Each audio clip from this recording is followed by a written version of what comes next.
Hello, everybody. Doka Shay here. Welcome to another episode of Doing Disney Movie Reviews. What can you say about Disney during the 1980s? The 1980s was the decade when Epcot and Disney MGM Studios, the latter now called Disney's Hollywood Studios, first opened, which were in 1982 and 1989 respectively. It was the decade when Disney Animation entered their second dark age, and it was the decade when Michael Eisner replaced Walt Disney's son-in-law Ron Miller as Disney CEO. Now, what I'm reviewing this week is not only the first Disney movie released in that decade, but I also consider it one of my personal favorite Disney movies of the 80s. Released on February 8th, 1980, the movie is Midnight Madness. The film opens with two female college students called Candy and Sunshine, played by Debbie Richter and Kirsten Baker, respectively, handing out 5 different colored envelopes to 5 different college students as the opening credits roll. The green one goes to Levitas, a football jock played by Brad Wilkin. The white one goes to Wesley, a nerd played by Eddie Deason. The red one goes to Donna, the president of an unpopular sorority played by Maggie Rosewell. The blue one goes to Harold, a guy who never stops eating, played by the late Stephen Furst, and the yellow one goes to Adam Larson, played by David Naughton in his film debut. Who's it from? He prefers to remain anonymous at this time.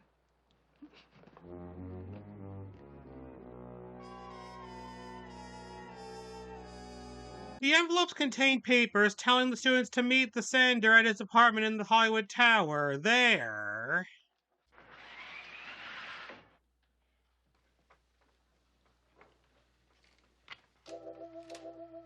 Since the dawn of time, man has sought amusement and intellectual stimulation in the form of games. For centuries, man has improved and perfected countless varieties of games. But there has not been a major breakthrough until tonight. You have been invited to participate in this glorious event. And now, it is time to meet the person who has made all of this possible. Graduate student Leon, played by Alan Solomon, explains to them that they've been challenged to compete in his game, which he calls the Great All-Nighter. They will each act as a team captain and gather a team to participate in the game, and here's how it will be played. At the onset, each team will be given a complicated clue, which, when solved, will lead them to a location somewhere in the city. Once there, the team must use its skill and wit to obtain the next clue. That clue leads them to the next location, and so forth. The game will begin Friday at sunset and continue on through the night until one team is the first to arrive at a final location, the finish line. There, the winning team will receive a trophy and, more importantly, prove to the other teams that theirs is the best group of all. Well, I'll see you all Friday. However, they all refuse at first and leave. Oh, Leon. You poor thing, after all that work. They're not interested. They're not going to play your game. Girls, do you think I would have spent a year designing this game without taking every possibility into account? Those 5 team captains were selected after months of careful research. Believe me, by Friday night, every one of them will be dying to play. Later during a debate, Levitas and his gang pelt Wesley and his crew with rotten vegetables, and then they also crash the party at the Zeta sorority house.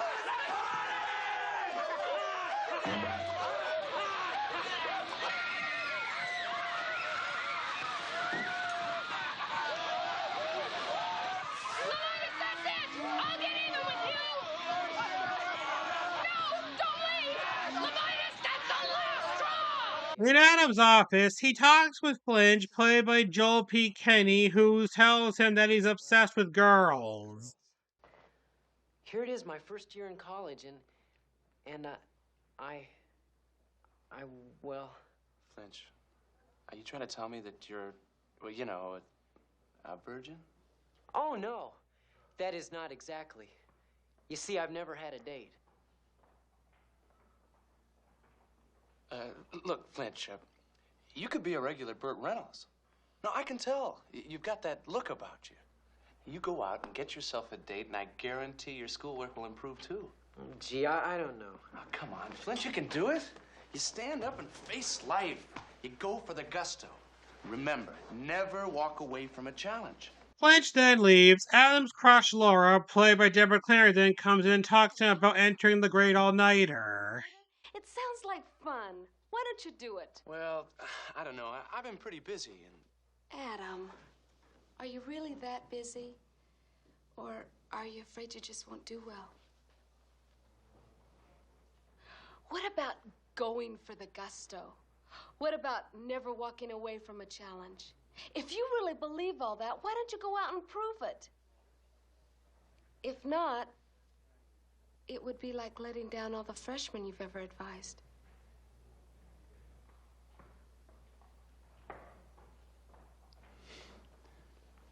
Hey, what am I doing sitting around here?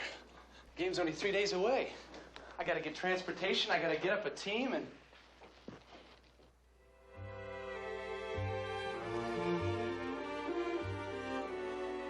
I thought you'd never ask. At Harold's place, his dad, played by Dave Shelley, takes him into another room and talks to him. Harold, you lazy slob, you never do anything. Why don't you get off your lazy butt and do something? But, Dad... I want you to enter that Leon's great all-nighter. You hear me? But, Dad... Don't but-dad me! You know, Bill Larson's boy Adam is going to be competing in the game, and I don't want you upstaged by him again. Why, that boy... Harold, look at me when I'm talking to you. Adam is such a successful, enterprising young man. Why can't you be more like him? Dad, I'm not Adam. Why don't you just look at me for what I am?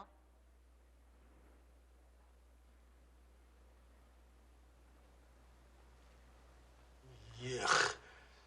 Now you're entering Leon's game, and that's final. But Dad! Meanwhile, Adam invites Marvin, played by David Damas, to join his team. We need to find someone with a really hot car. Hey, what do you mean? What do you call this? Oh, your Jeep? Well, I'm sure it was all right in its day, but I don't know. Hey, my Jeep can outclass any new car on the road. Pick you up on Friday, 5 o'clock. At Harold's place, he shows his goons a blue van with some flames on it that his father got him for the game.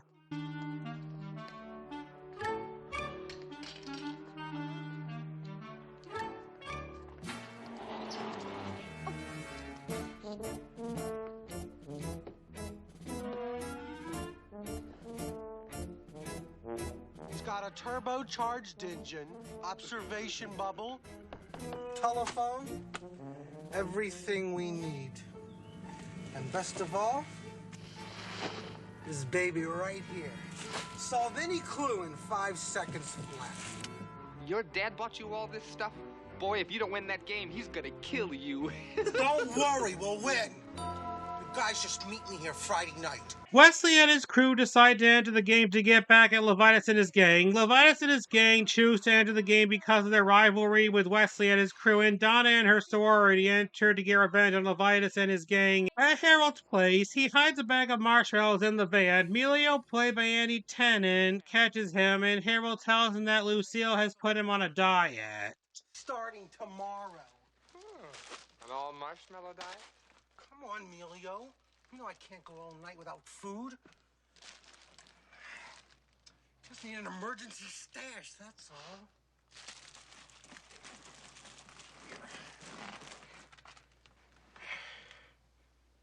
Come on, Melio. Give me a break, huh? Don't tell Lucille. My lips are sealed. Later on Friday evening, the teams gather outside the Hollywood Tower where Leon gives a speech. Now that we're all here, we can begin. Candy and Sunshine and I will be running the game from my apartment henceforth to be known as Game Control. We'll be plotting your progress on the game map. You must phone in from each clue location so that we can keep track of you at all times. Then, once it's sunset, the teams are given the first clue.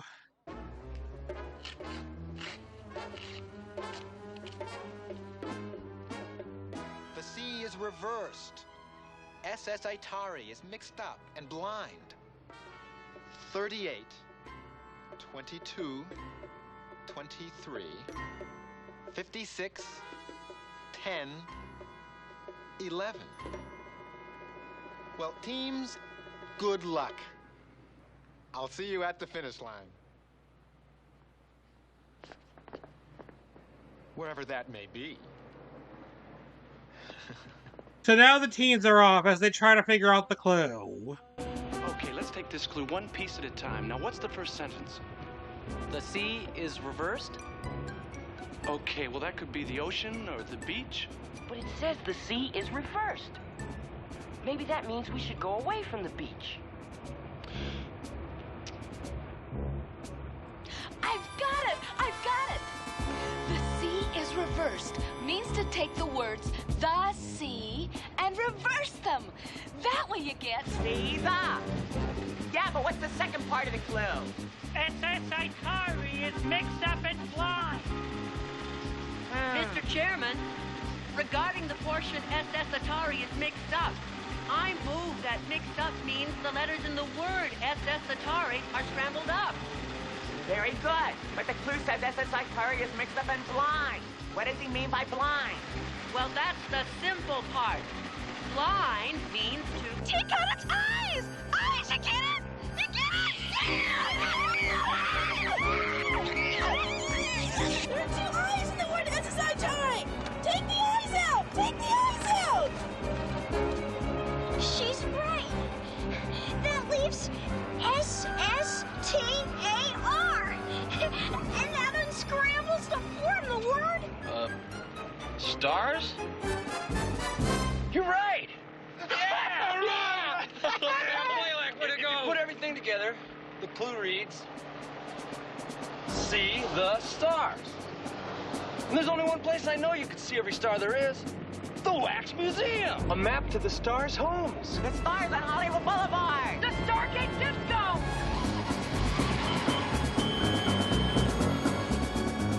Meanwhile, the blue team is still outside the Hollywood Tower and they use a computer to solve the clue.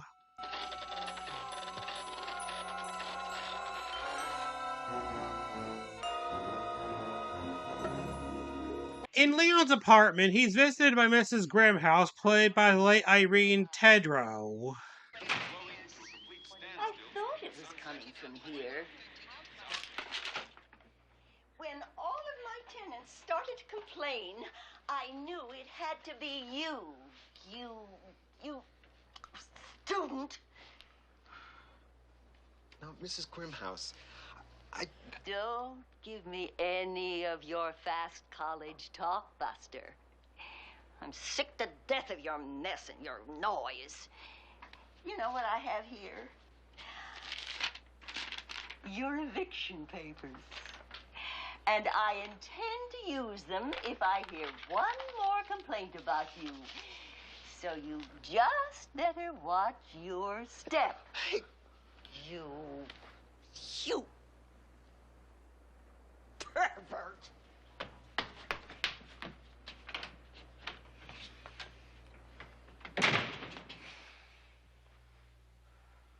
Meanwhile, the yellow team is looking at a map to the stars' homes, the green team is at the Wax Museum looking at wax figures of Hollywood stars, the white team is looking at the stars on the Hollywood Boulevard, and the red team is at the Stargate Disco. The yellow team then figures out the real meaning of the clue and head to the observatory where a bratty kid played by J. Brennan Smith is looking through the telescope.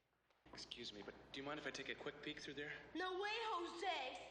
I was here first.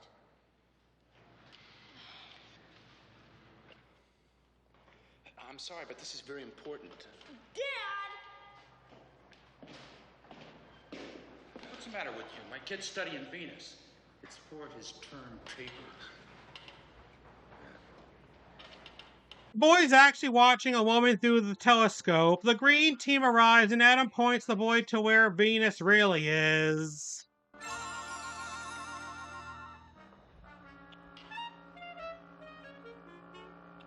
Well, son, you want to let me have a look? Dad, let's go look at the magnetic exhibit.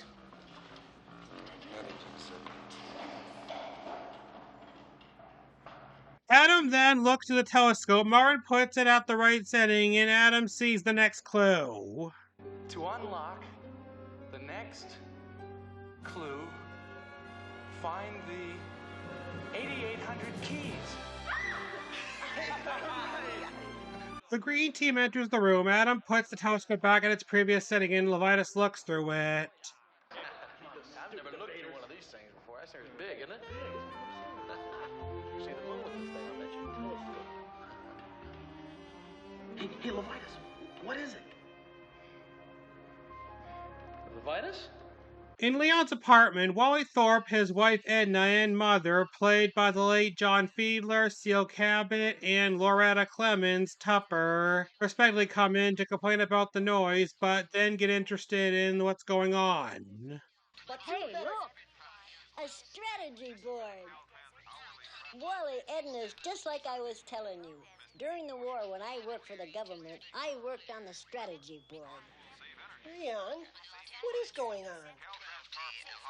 Well, at this very moment, there are 5 teams. Meanwhile, the blue team arrives at the Los Angeles Piano Museum, and as the rest of the team heads inside, Harold snacks on marshmallows. Harold?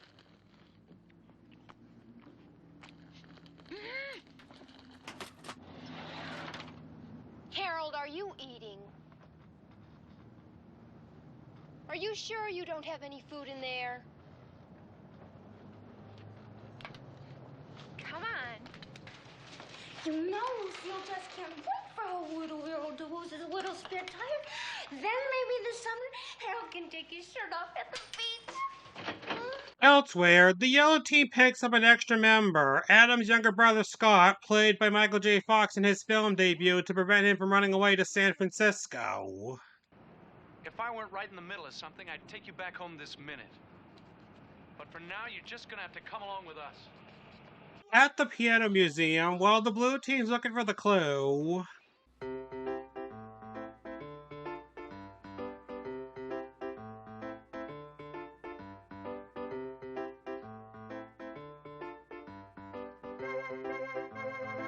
didn't expect this. Oh well, catchy tune though.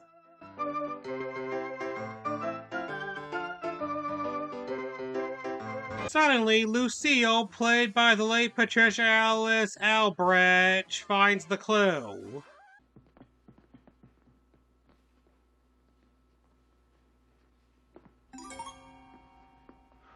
Well, what's it say? Well, this note's an A, that's a B, then there's an A, A, G, F, E, F, E, E. Oh, it's all scrambled up.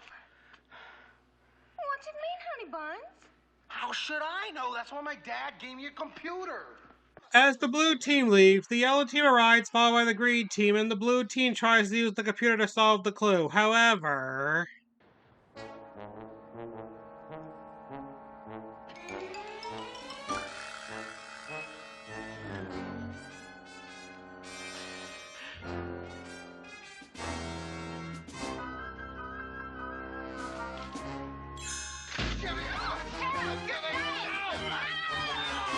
back at the Piano Museum, the other team search for the clue, and the green team plays the notes on the little piano.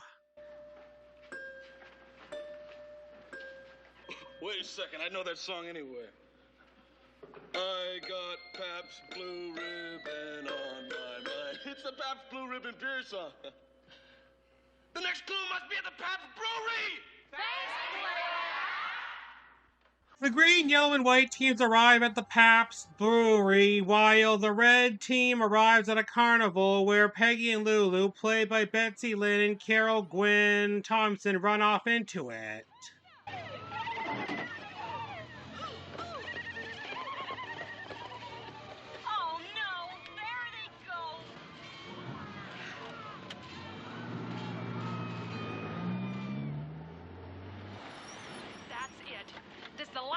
gonna go through this with the two of them. At the Pabst Brewery, during a tour, Blaylock on the green team, played by Dirk Blocker, jumps into a vat of beer.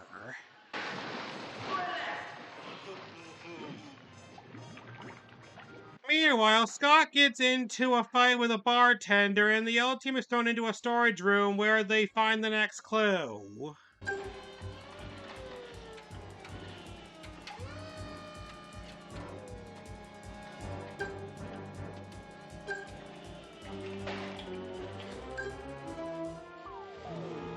Mr. Carson's obese male child? What kind of clue is that? Mr. Carson? Mr. Carson? Who's Mr. Carson? Johnny Carson? Johnny's obese male child? Hold it a second. Johnny's obese male child. Johnny's fat boy! Johnny's Fat Boy Burgers! Hey, it's on Wilshire Boulevard! In Leon's apartment, more tenants come in to complain about the noise, but then they get interested in what's going on. Hey, Jerry, come on in and sit down. You won't believe what's going on in here. Come on in, everybody. I'll tell you all about it. Get yourself a stool. Get a stool and come on over here. So what is going on? Well, they're playing this terrific game with all these teams. The teams keep going from place to place. Well, how many teams are there? Meanwhile, the blue team, which has been driving around without knowing where they were going since the computer got ruined, sees the yellow team and follows them to Johnny's Fat Boy Burgers. At the carnival, Donna and Burl, the latter played by Robin Petty, have found Peggy and Lulu, but now their truck is about to be towed away. Hey, what's going on here? Why, I'm a little elf. And Santa says your truck needs some work. So I'm taking it back to the North Pole. At Johnny's Fat Boy Burgers, the yellow and blue teams arrive, and the latter team sabotages the former team's Jeep by popping all four of its tires and drains its gas down to just 1 gallon. I think I'll just keep this for a little souvenir. Inside, the yellow, blue, and white teams find the clue, and it says to look between the 2 giant melons.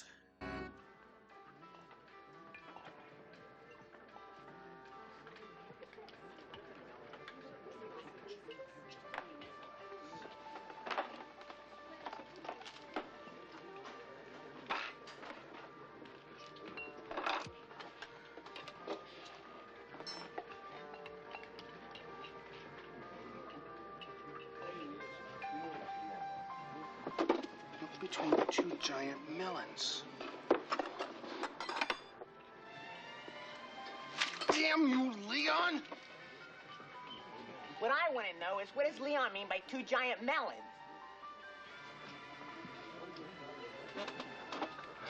Now let's go over this one more time. He said, look between the 2 giant... I got a feeling we're overlooking something. What could the 2 giant melons be? It turns out the 2 giant melons are the waitress's breasts. Oh, miss, can we have some more coffee?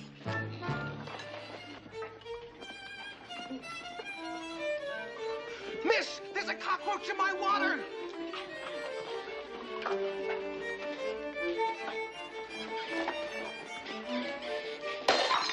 Miss, we had a little accident. Oh, miss! Miss!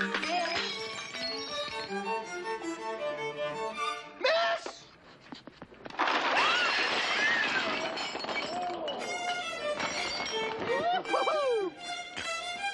The next clue is on a necklace, and it says, hug me. Okay, hug me. Hug me. It might be scrambled. Now, what can we make of it? He mug. Come he! Mihug, Muheg, Megu, Megi, Mega, Megli, Meghu, Mughi, Gume, Gemu, Guhim, Gihum, Hegmu, Humeg, Hegmi, Hujum, He. Wait a minute. Say that last word again. Hujum? Hujum. Huge M. Huge M? Now, people, what's the one place you know of that has a huge M? Wait a minute! There's a huge letter M on the top of the sign at Miniature Golf World! I bet the first thing that came to your mind was McDonald's, huh? The yellow team then sees what the blue team did to Marvin's Jeep. Oh my! What have we here? 4 flat tires. Oh, how unfortunate. Hope this doesn't put you out of the game. Harold, you beached whale. Oh my goodness. Are we losing our temper?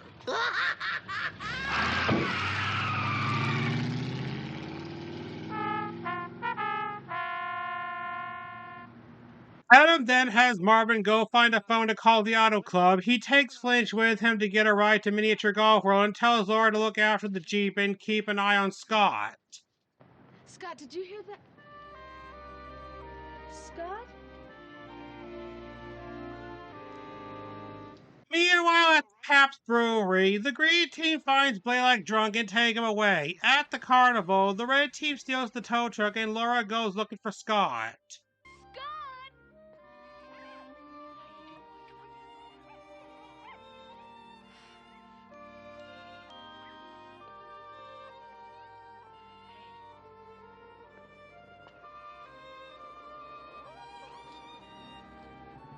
Some people are so mean.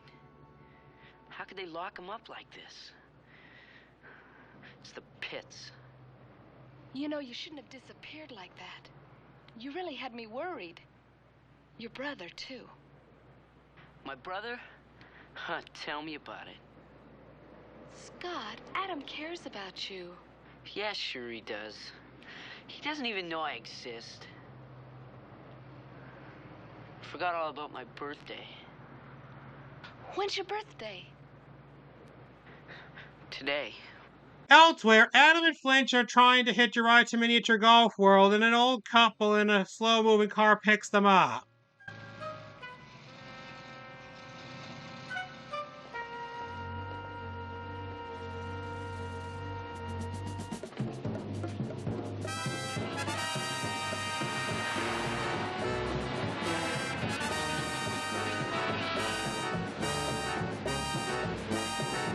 In Leon's apartment, more tenants enter to listen to the game, and Mrs. Greenhouse enters with Leon's eviction papers.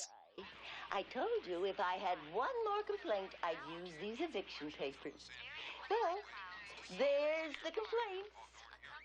And there's the door. Excuse me, Mrs. Grimhouse. Does anyone have any complaints? No.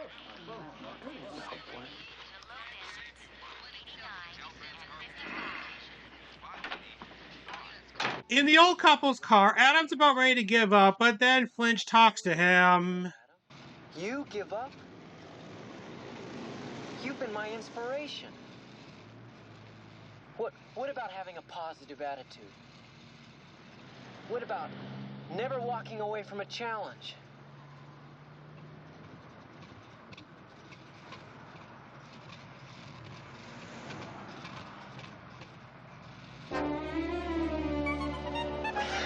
Come on, this is getting us nowhere.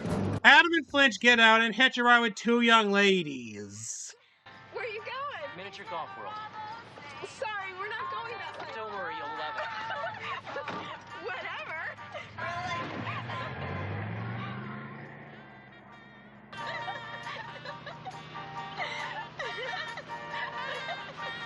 Meanwhile, the blue team has just arrived at Miniature Golf World.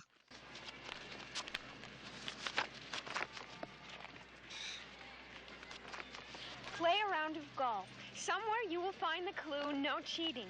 You must play the entire round. Do not go directly to the 18th hole. Come on, let's go to the 18th hole. You moron. Can't you follow instructions? Yeah. Listen, you want to win, don't you?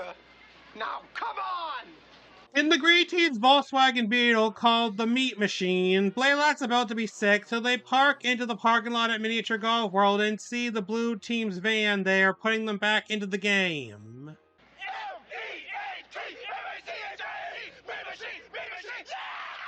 Adam and Flinch then arrive. The blue team goes straight to the 18th hole and... Told you so. If you guys think that's the clue, just keep watching.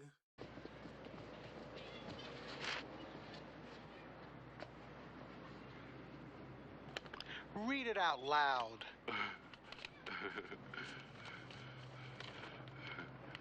Dear team, I told you not to cheat. Now, if you want to find the clue, you have to go back and start all over. Love, Leon. P.S. You lost your ball. Get out of my way! That's what you get when you cheat, Harold. The rest of the yellow team then arrives in the Jeep. Harold's forced to pay for another bowling club, and they get stuck behind a bunch of arguing kids. Oh, great.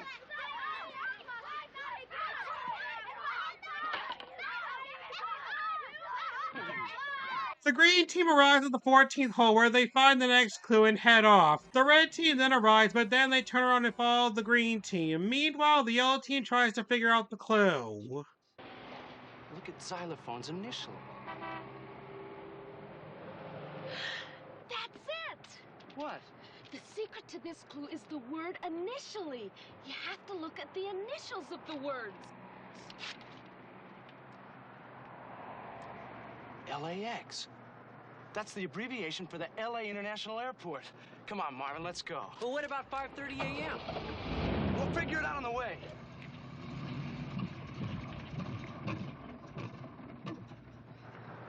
We're out of gas. On their way to the airport, the green, red, and blue teams miss a sign with information on it, and then the white team sees the sign. Of course, 5:30 a.m. We found it, men. Turn on your radios. And there is a limited 5-minute parking in the green zone. Bus service is available near the west entrance of Park. Greetings, teams. This is Leon.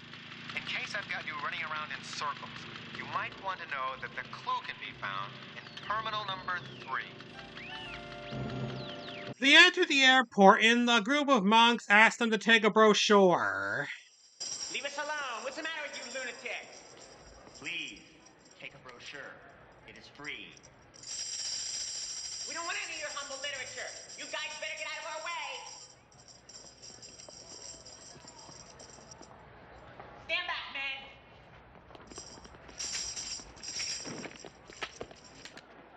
All right, we'll take one.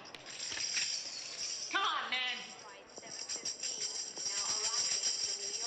As it turns out, the brochures are to help the teams find the next clue. Suddenly, the green, red, and blue teams arrive, and the monks go after them.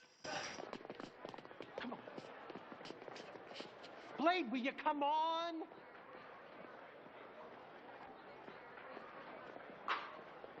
Please, sir, won't you accept our humble... The yellow team then arrives, they split up, and in a gift shop, Laura talks to Adam about Scott. Adam, he's not such a bad kid once you get to know him. Scott? You haven't been living with him for 15 years like I have. All he ever does is cause trouble and do things he knows will make me mad. That's just the point. He's only doing all that so that you give him some attention.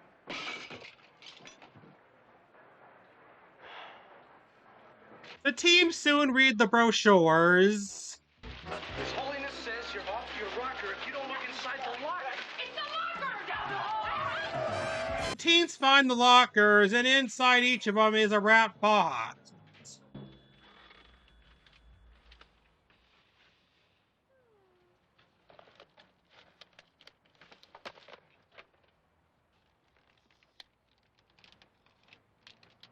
Will you give me that?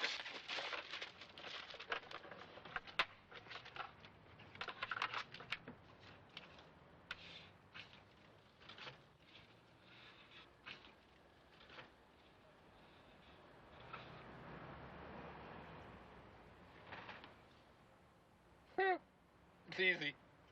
Emilio believes that the clue is Cherry Point. How'd you get that? Well, it's one of a chair. That's chair. One of an E. That's E. Not the pin. That's point. Chair, E, point. Cherry point. What about the ball? You idiot!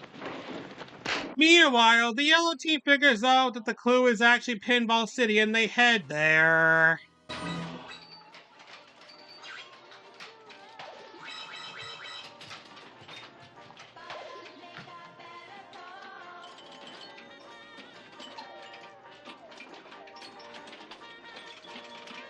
Hey, everyone, over here. Hey, come on. What's up, Flinch? The bearded lady.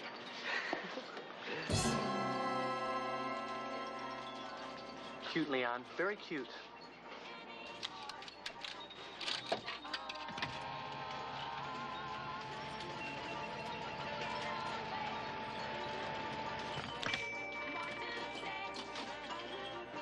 Play the Starfire video game.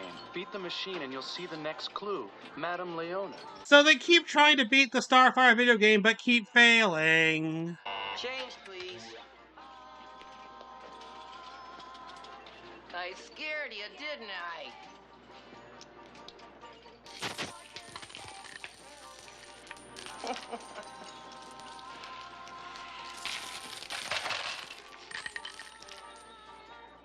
Laura then sees Scott watch them and tells her that he can win it in one try. You can? Well, come on. No way. What do I look like, a nerd or something? I get some pride, you know. Scott, I saw what happened at miniature golf. I'm really sorry. But now's your chance to show Adam your stuff. Nobody here can play that game as well as you can. You can show Adam. You can show all of us. Well, great. Come on. Nice try, Marvin. We got 4 quarters left. Okay, team. We're saved. Meet the Starfire World Champion. But Laura, this is important. Hey, go to it, champ. So Scott plays the game, he wins, and they get the next clue. Greetings,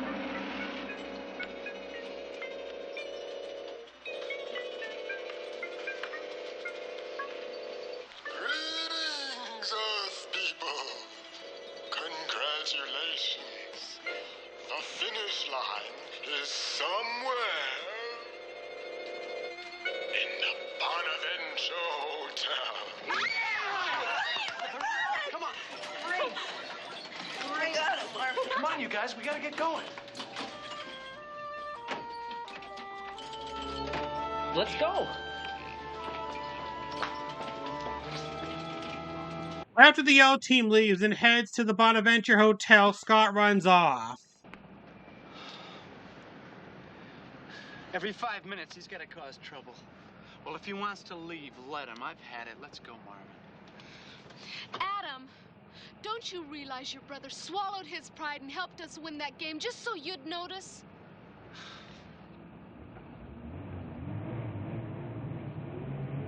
What are you doing? Going after your brother. He'll be all right. Come on, we can still win the game. I'm not driving. The rest of the team gets out and try to get Adam to go after Scott, but he refuses. And I suppose it's too much bother for you to remember Scott's birthday! At Pinball City, the red team apparently has no trouble winning the game, and they get the clue as the green team arrives and watches.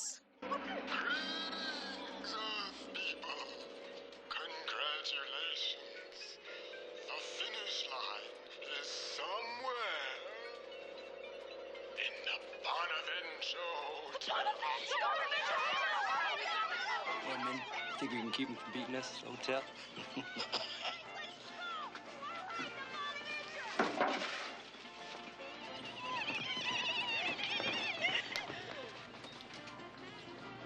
Get out of our way, you big slugs.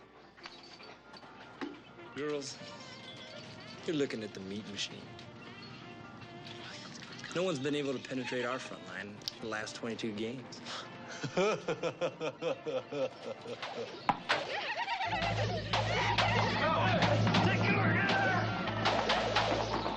The The green and red teams then start a fight in the arcade. Elsewhere, the blue team pulls up right next to Scott, wondering where the finish line is.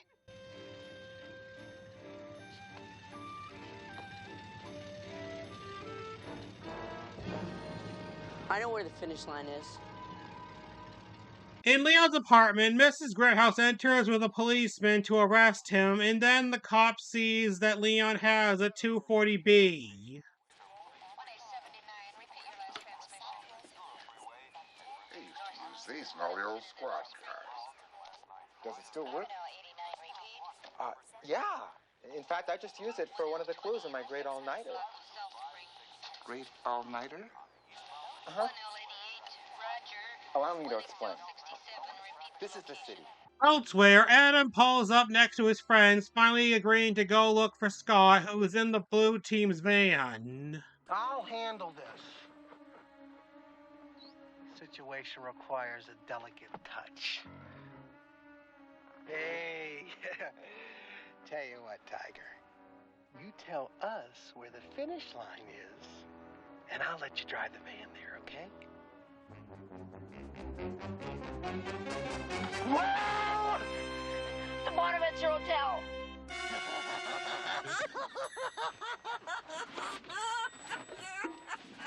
Barf!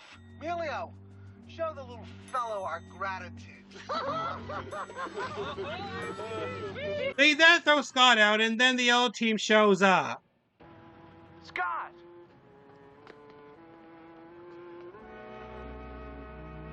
Scott.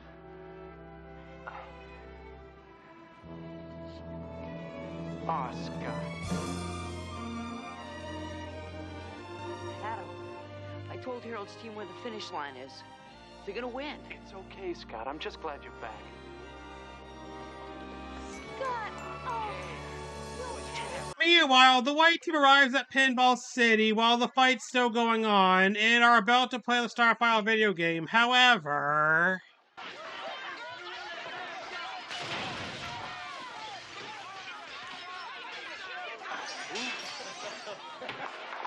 Let's go, man! Right!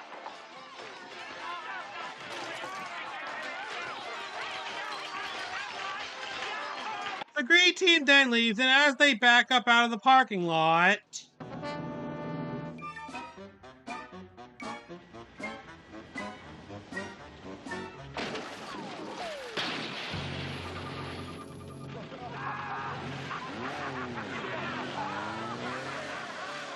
As the yellow team's about to head to the Bonaventure Hotel, the blue team returns to get Lucille's doll from Johnny's Fat Boy Burgers. I'm sure he missed you too, Harold. To the Bonaventure Hotel!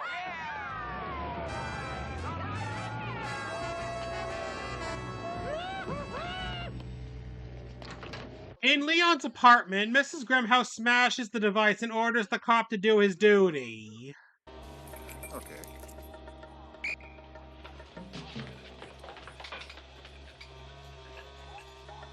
Men, arrest this woman. All right, ladies.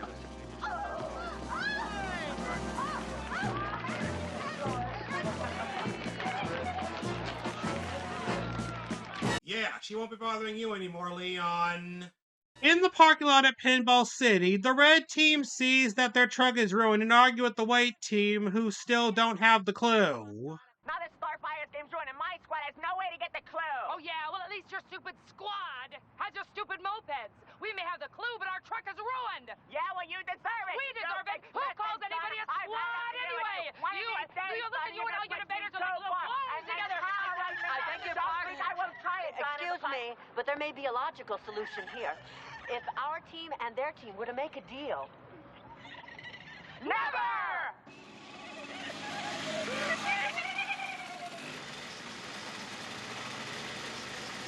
Yeah, they make a smaller moped, but it's nothing like having one of these mean machines between your legs.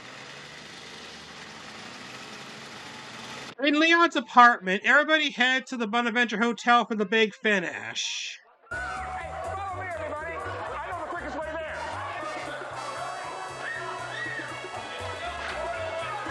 You have the right to remain silent. When you say can and will be used against you in a court of law. You have the right to have an attorney present during questioning. Hey, you better check this out. Come on, let's go. What about the old bag? Oh, dump in the back seat. We'll take along. Okay, come on, lady. Move it. Once they arrive, they enter Leon's reserved room, which is 2704. This is where we are. The teams that arrive and start looking around for the finish line. Hello, Leon. I can't believe it. All of the teams are here. Every one of them. Thank you for your report, Mr. Thorpe. You're doing a fine job. Greatest game in the world.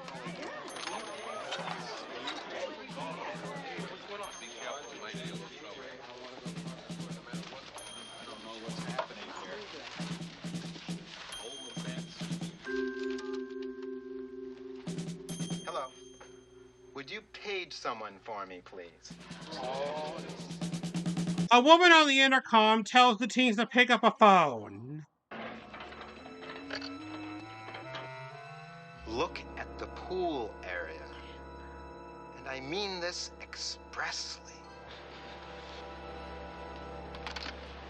Hey, come on, you guys.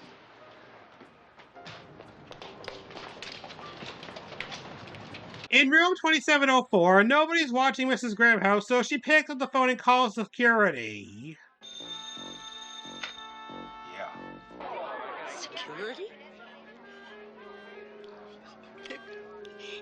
There's a bunch of hooligans up here ruining your hotel. If you want to catch them, you come up to room 2704. Thank you. I'll round up my men. At the pool area, Adam figures out what I mean this expressly means, and the yellow team heads back inside with the blue team following them. This gotta be it.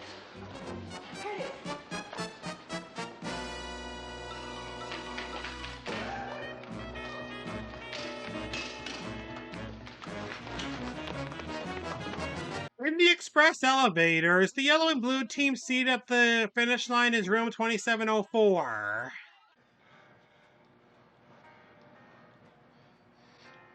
Room 2704, that's it, that's the finish line! Barf, press the button for the 27th floor! There isn't one. The yellow team heads back down to the lobby where they get into an elevator which they ride to the 27th floor. However... Oh no, wait a minute. What's going on?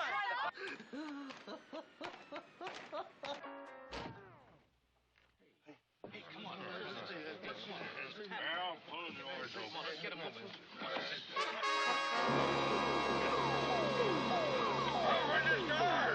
Blue team heads upstairs to the 27th floor. In the elevator, Marvin finds the manual override and thinks he could jimmy it with some wire if they had any. But we don't. Hey, wait a minute. Here. Right. So Marvin manages to use Scott's retainer to jimmy the lock, and they make it to the 27th floor where the blue team is.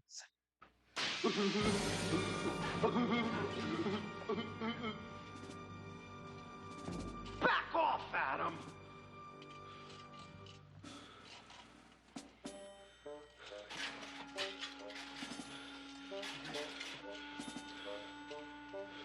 There's no way in this world I'm gonna let you win this game. Emilio! Turn on the water.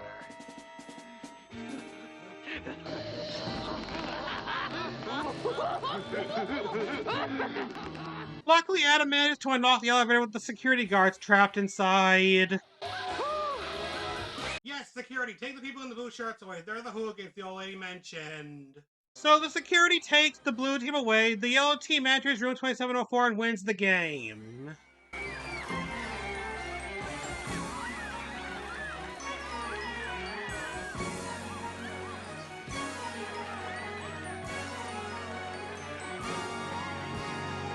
Later at a buffet, the yellow team is being awarded with a plaque. The security then arrives with the blue team. Harold then breaks free and starts eating everything at the table. Harold, you're dying! Harold, you're dying! Harold, you're dying! Harold, you're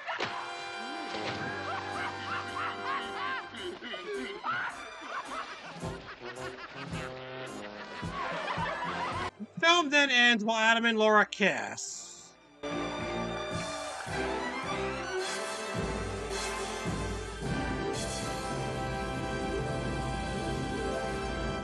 And that was Midnight Madness. What did I think of it? Well, like I said before, I consider it one of my personal favorite Disney movies of the 1980s. In fact, I consider it my personal favorite Disney movie of the 1980s.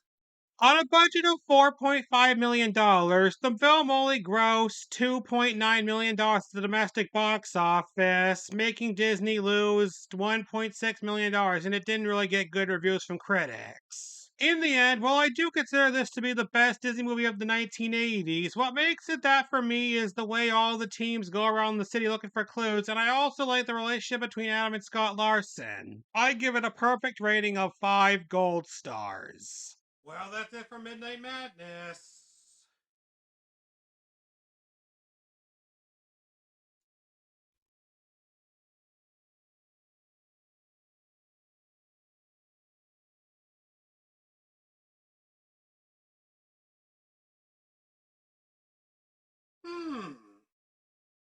Be sure to next week I'll be reviewing the first 3D film that Jerry Bruckheimer ever produced.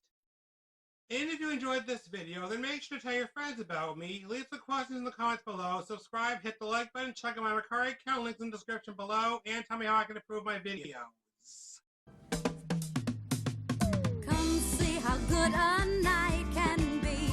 Are you ready for a brand new game? A brand new game. Come take a chance and play with me, and you're never gonna be the same when Midnight Madness starts to get to you.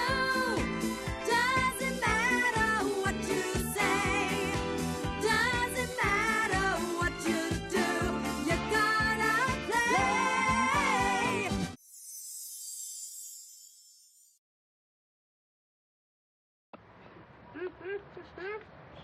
Come on, you guys. What are you waiting for?